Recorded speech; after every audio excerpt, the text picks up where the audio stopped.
Hi, neighbors. Welcome to Season 3 of the Stoners Nextdoor with the King and Queen of Mayhem, Aaron and Mal. Remember to kickstart your weekend here every Friday with a curated critique of some of the craziest posts by your next-door neighbors from around the country.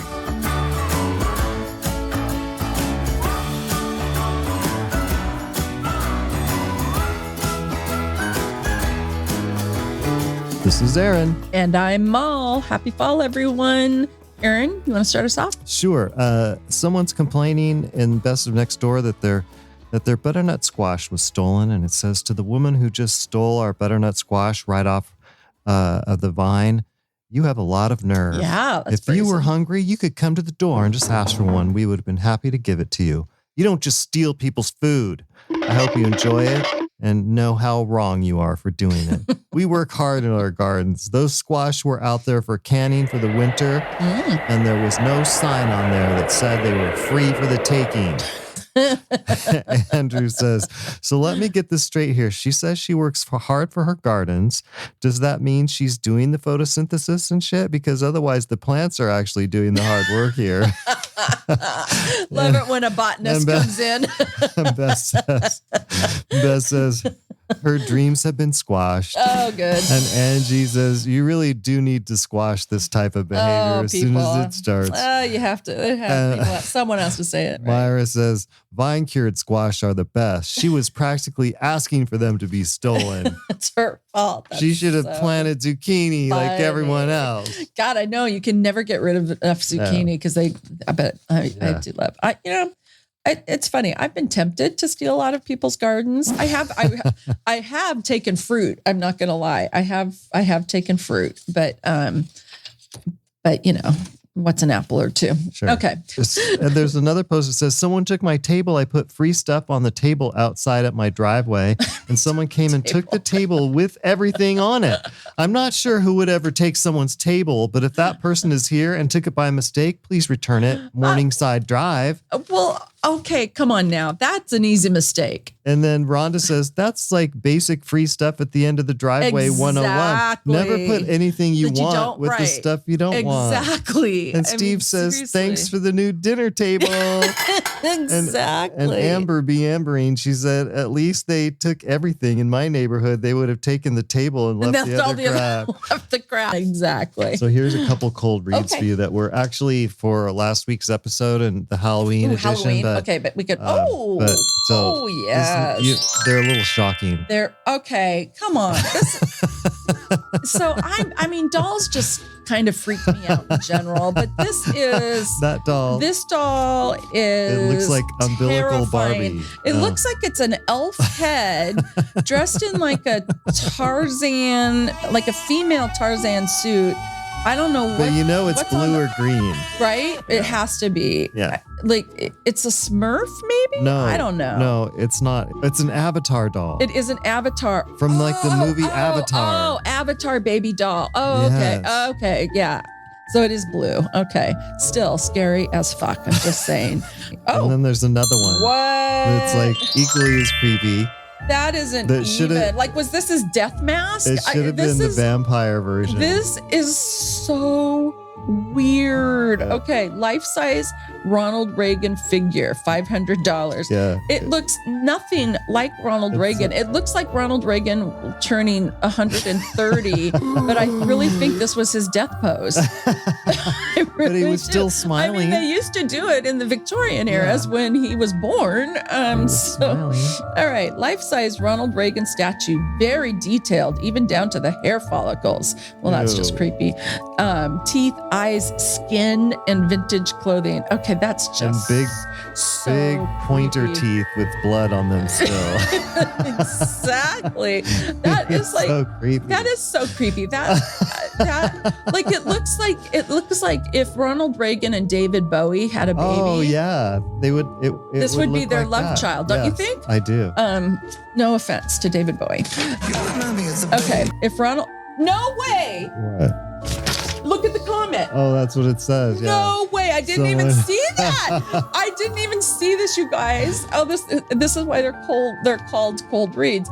And literally the first comment on the other page says, if Ronald Reagan and David Bowie had a baby made of wax. That is crazy. I'm vibing with y'all. I love that. That was hilarious.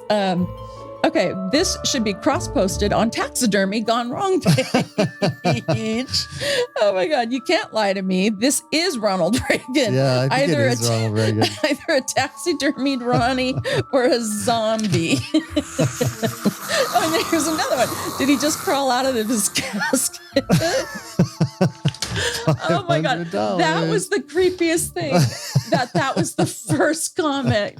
But it is literally, oh my gosh. Great minds. Right? Oh, very funny. So here's somebody posted another creepy statue. It was a Tin Man statue for free. This piece of art is yours. If you can come get it, send me a message. Now, I'm sorry, but this looks nothing like the Tin Man. It looks like no hot. It's like Mr. Peanut and that bird that dips into the red liquid. With a giant middle section, and he's holding this little teeny American flag in his teeny tiny creepy hand. Yeah. It's like, remember those bobbing birds that would dip in that Yes, red? it looks like doesn't that. Look like a life-size of And that. he's smoking a cigarette. Well, then. It says free. I can't believe my luck.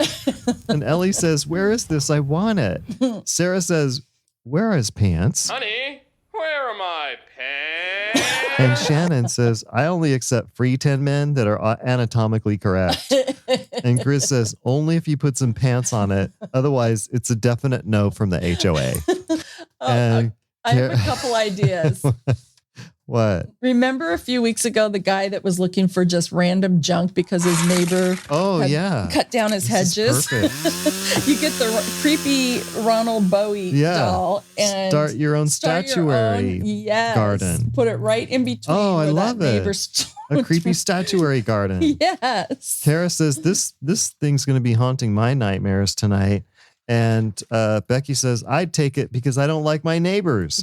Put it in my yard just staring at them. But I would repaint him Rainbow Pride Village people realness because he deserves to look fabulous. Sure does. And Shelby, she says, some people consider Michelangelo's statue of David to be the perfect specimen of a man. Not me. Give me this pot-bellied, mustache, naked from the waist down patriot every day of the week and twice on Sunday. Oh, my word. That's awesome. Okay, you got one more cold read. I do? Okay. That's it. Yep. Is this it? Okay. I love these. Okay. It's a celebration. During the Middle Ages, they celebrated the end of the plague with wine and orgies. I can see where this is Get going. ready. Does anyone know if they have anything like that planned when this one ends? I'm sure someone's planning for a friend, right? And this Andrew says, I'm the friend they're asking for, just saying. And then Julie says, we were supposed to wait until it ends. Ruh-roh. Then first question, do we know when it ends? Lori says, during the Middle Ages, they ate with their hands and used their hair as napkins. So let's just circle back when there's an end in sight. I had to think about that one for a minute. Using your hair as a napkin. That's so gross. So creepy. I know. Oh, Mercedes, our friend Mercedes. I want to know who they is on this post. City Council? I'm all for government stepping in to organize this, but only if they guarantee that proper cleanup measures will be taken at the end of the event. I want a copy of the permit before I'll ever agree to allowing this to happen in my neighborhood. That's awesome. And then Alan says, I hope we bring back other middle-age customs as well. I, for one, would welcome bringing back 14th century burning at the stake bleaches and Ted Cruz's idea. Oh my God, that was awesome. Well, that's it for this week's edition. Shout out to our members. Thanks for being part of our group. Aid in Old Town, Aliana in Palhurst Gilbert, Aliana in Garden Home, Alejandro in Kearns, Alex in Outer Mount Tabor, Alex in Northwest District, Alex in Maplewood, and Alexandria in Sullivan's Gulch, Alfred in Richmond, Ali in Concordia South, Aileen in West Slope, Alan in Brooklyn, Allison in Palhurst Gilbert, Allison in Garden Home, and as always, a special thanks to our sound mixer, Adam Michael. Thanks, guys. Till next week.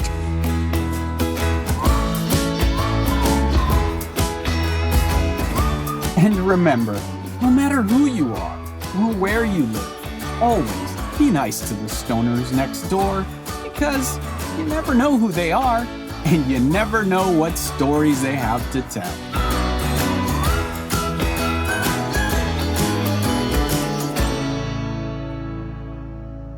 The Stoners Next Door is a production of Aaron Douglas Enterprises, LLC.